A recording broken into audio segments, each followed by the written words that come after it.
열왕기상 4장 20절에서 34절까지의 말씀. 네, 다 찾으신 줄 알고 저희 서로 교독하며 하나님께 높여드리겠습니다. 제가 먼저 하겠습니다. 유다와 이스라엘의 인구가 바닷가에 모래같이 많게 되매 먹고 마시며 즐거워하였으며 솔로몬이 그 강에서부터 블레셋 사람의 땅에 이르기까지와 애굽 지경에 미치기까지의 모든 나라를 다스림으로 솔로몬이 사는 동안에 그 나라들이 조공을 바쳐 섬겼더라. 솔로몬의 하루의 음식물은 가는 밀가루가 30고르요 굵은 밀가루가 60고르요 살찐 소가 10마리요 초장의 소가 20마리요 양이 100마리이며 그 외에 수사슴과 노루와 암사슴과 살찐 새들이요. 솔로몬이 그 강 건너편을 깁사에서부터 가사까지 모두 그 강 건너편의 왕을 모두 다스림으로 그가 사방에 둘린 민족과 평화를 누렸으니 솔로몬이 사는 동안에 유다와 이스라엘이 안에서부터 블레셋에 이르기까지 각기 포도나무 아래와 무화과 나무 아래에서 평안히 살았더라. 솔로몬의 병거의 말 외양간이 4만이요 마병이 12,000명이며 그 지방 관장들은 각각 자기가 맡은 나라에 솔로몬 왕과 왕의 상에 참여하는 모든 자를 위하여 먹을 것을 공급하여 부족함이 없게 하였으며 또 그들이 각기 직무를 따라 말과 준마에게 먹일 보리와 꼴을 그 말들이 있는 곳으로 가져왔더라. 하나님이 솔로몬에게 지혜와 총명을 심히 많이 주시고 또 넓은 마음을 주시되 바닷가에 모래같이 하시니 솔로몬의 지혜가 동쪽 모든 사람의 지혜와 애굽의 모든 지혜보다 뛰어난지라. 그는 모든 사람보다 지혜로워서 예수라 사람 일어난다 머리에서 일어난다 갈보다 남다보다 나오고 그의 이름이 사방 모든 나라에 들렸더라. 그가 잠언 3,000가지를 말하였고 그의 노래는 1,005편이며 그가 또 조목에 대하여 말하되 레바논의 백향목으로부터 밤에 나는 수족까지 하고 그가 또 짐승과 새와 기어다니는 것과 물고기에 대하여 말하였다. 같이 읽겠습니다. 사람들이 솔로몬의 지혜를 들으러 왔으니 이는 그의 지혜를 소문을 들은 천하 모든 왕들이 보낸 자들이더라. 아멘. 예, 잠시 지혜를 간구하는 기도 하나님 앞에 드리고 말씀 나누도록 하겠습니다. 기도하시겠습니다. 성령 하나님 감사합니다. 저희에게 말씀 주셔서 감사합니다. 오늘 이 말씀 나누려고 합니다. 말씀의 주인이신 하나님이 이 자리 주관하여 주셔서 저희가 이 말씀에 대해서 잘 나눌 수 있도록 저희의 몸과 마음과 세포 한 톨과 영혼 하나까지 주관하여 주시고 역사하여 주시고 인도하여 주시옵소서. 감사합니다. 예수님 이름으로 기도드립니다. 아멘. 예, 오늘 말씀은 하나님께서 약속하신 대로 솔로몬에게 큰 부와 영화를 주시는 장면으로 시작이 되고 있습니다. 유다와 이스라엘 백성이 바다에 모래같이 많아지고 모두 풍족하게 잘 먹고 잘 살게 되는 모습들이 보이는데요. 이러한 태평성대는 창세기 13장 16절에 기록되어 있는 하나님께서 아브라함에게 하신 언약의 말씀이 솔로몬 시대에 이루어진 것처럼도 보입니다. 내가 내 자손이 땅에 티끌 같게 하리니 사람이 땅에 티끌을 능히 셀 수 있을진데 내 자손도 세리라. 이러한 말씀이 그대로 이루어진 거죠. 그뿐만이 아닙니다. 솔로몬은 다윗이 물려준 영토를 유지하고 주변 나라에서 조공을 받으면서 그 나라들과 평화롭게 지냅니다. 오늘 본문의 20절, 24절, 25절에 기록된 즐거움, 평화, 평안이라는 단어는 솔로몬 시대가 얼마나 태평성대였는지를 거듭 강조하는 역할도 합니다. 하지만 이런 이스라엘 부강함 가운데에 솔로몬의 부정적인 면도 드러나게 되는데요. 하나님께서 신명기 17장 16절에 병마, 병력을 가득 많이 두지 말라고 말씀을 하시는데 오늘 솔로몬은 본문 26절에서 전쟁을 위해서 말과 마병을 많이 두는 모습을 보입니다. 기억하시길 바랍니다. 하나님 백성의 승리는요, 물리력에 있지 않습니다. 출애굽기 17장 8절에서부터의 말씀에 기록되어 있듯이 승리는 오직 하나님 한 분께만 있는 줄 믿으시기 바랍니다. 하나님은 약속하신 대로 솔로몬에게 지혜와 총명을 정말 한없이 부어주십니다. 그 수준이 얼마나 대단했는지 오늘 본문 29절부터의 말씀을 보면은요, 지혜와 총명을 심히 많이 주셨고 다른 사람들보다 지혜로웠다고 이야기를 합니다. 여기서 이 지혜는요, 하나님과의 동행을 그가 계속해서 하고 있었다는 것을 말하고 있습니다. 지혜와 함께 하고 있었다는 것은 그가 그만큼 하나님과의 관계를 잘 유지하고 있었다는 것을 알려주죠. 우리도 이래야 하는 줄 믿습니다. 지혜가 함께 하는 사람은요, 하나님과 함께 하는 사람입니다. 그리스도인은 하나님과 함께 하는 사람, 그리스도 예수를 닮은 사람들입니다. 그런 만큼 우리도 이런 솔로몬처럼 지혜와 함께하는, 하나님과 함께하는 은혜가 있으시길 바랍니다.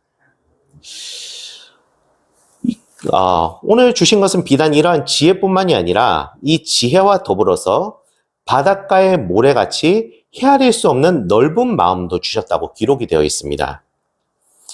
지혜와 지식을 자기 이익을 위해서만 사용하거나 잘못 사용하면은요, 결국 백성을 괴롭히는 이기적이고 독단적인 폭군이 될 수 있습니다.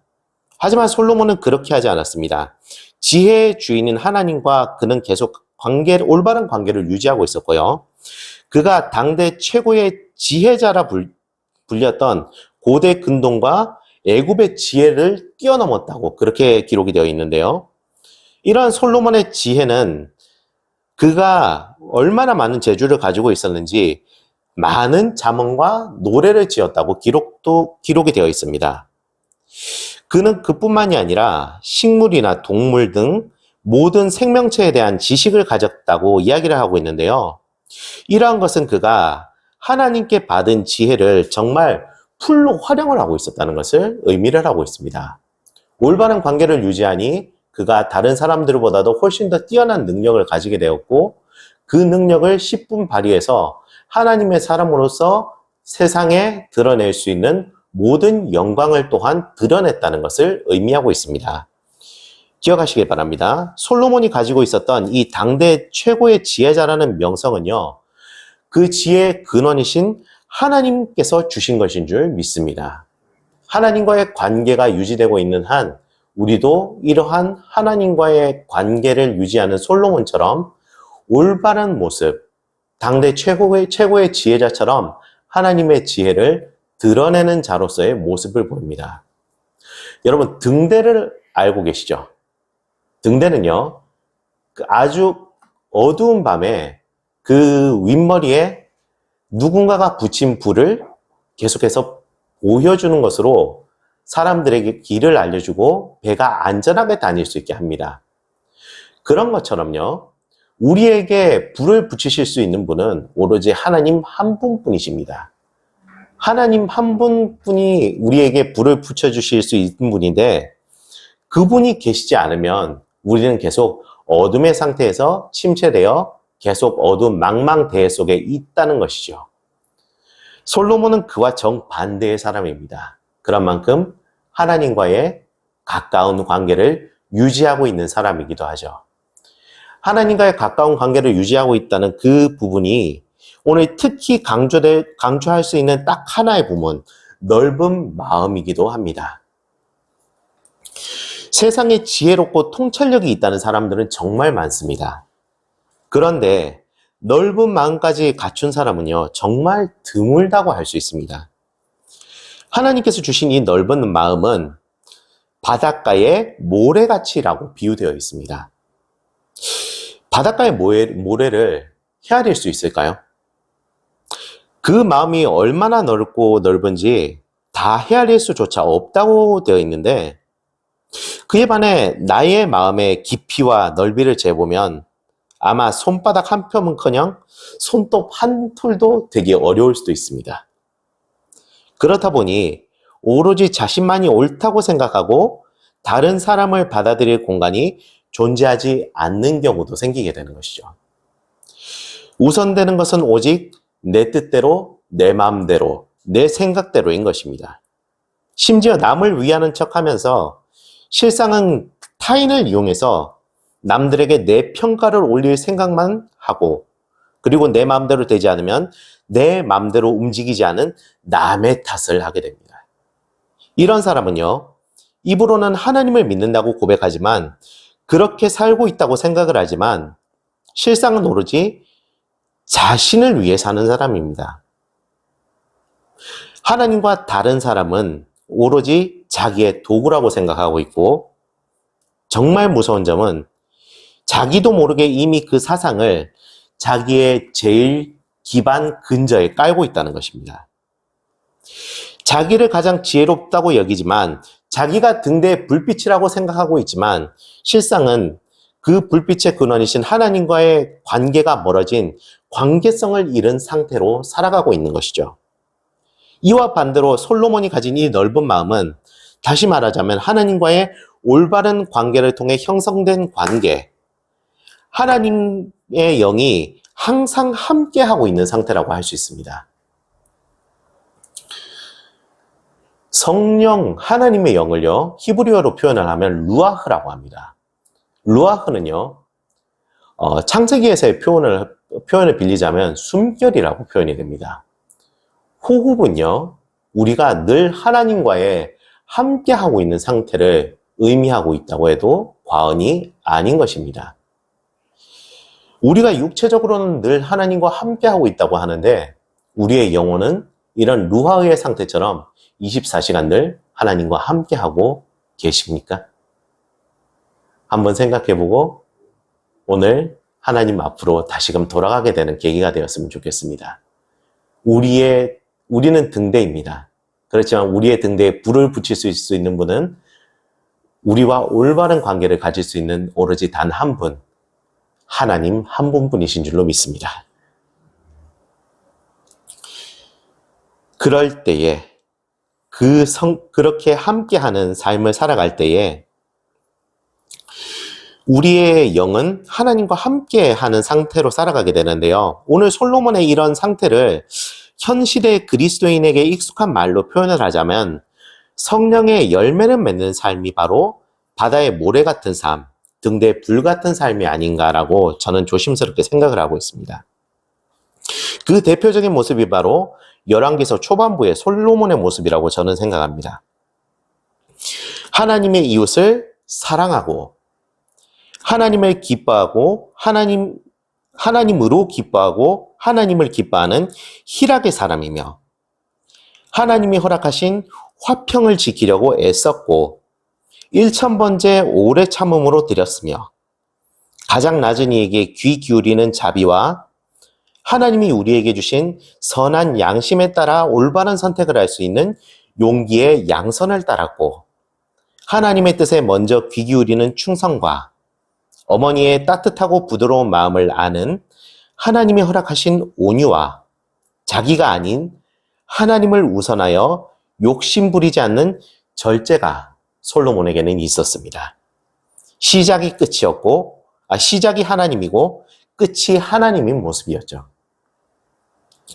이와는 다르게 나와 다른 생각을 가진 사람들이나 나와 다른 환경의 사람들을 받아들일 수 없는 사람들 또한 이 세상에는 분명히 존재를 하고 있습니다. 오늘 성경이 말하는 이 솔로몬의 마음은요, 그가 얼마나 넓은 마음을 가졌는지 바다 아래 모래알 같아서 헤아릴 수 없었다고 거듭 얘기를 하고 있습니다. 그 말씀을 보면 저희 또한 그런 마음을 가져야겠다고 생각을 합니다. 그렇다면 이 넓은 마음을 어떻게 해야 가질 수 있을까요? 솔로몬이 하나님께 무엇을 구했는지를 다시 한번 생각해 봤으면 좋겠습니다. 하나님을 향한 하나님을 듣는 마음이었습니다. 당장의 필요가 아니라 내 뜻이 아니라 하나님이 주인 되는 아빠 되시는 올바른 관계 회복, 회개가 필요한 것입니다. 하나님께서는 듣는 마음을 구하는 자에게 하늘의 지혜와 통찰력, 그리고 그 누구도 그 무엇도 받아들일 수 있는 한없는 바다의 모래와 같은 마음을 주셨습니다. 우리가 기도할 때 하나님이 주인 되심으로 이 바다의 모래 같은 헤아릴 수 없는 넓은 마음을 주실 줄 믿습니다. 지금 이 시간 하나님을 향한 귀가 열리게 하여 주시옵소서. 마음이 열리게 하여 주시옵소서. 하나님의 음성을 들을 수 있는 삶, 하나님의 기쁨을 향해 움직일 수 있는 삶이 되게 하여 주시옵소서 하고 우리가 함께 이제 기도로 나아갔으면 좋겠습니다. 하나님 아버지의 마음, 바다의 모래 같은 헤아릴 수 없는 넓은 마음이 되길 간절히 소원합니다.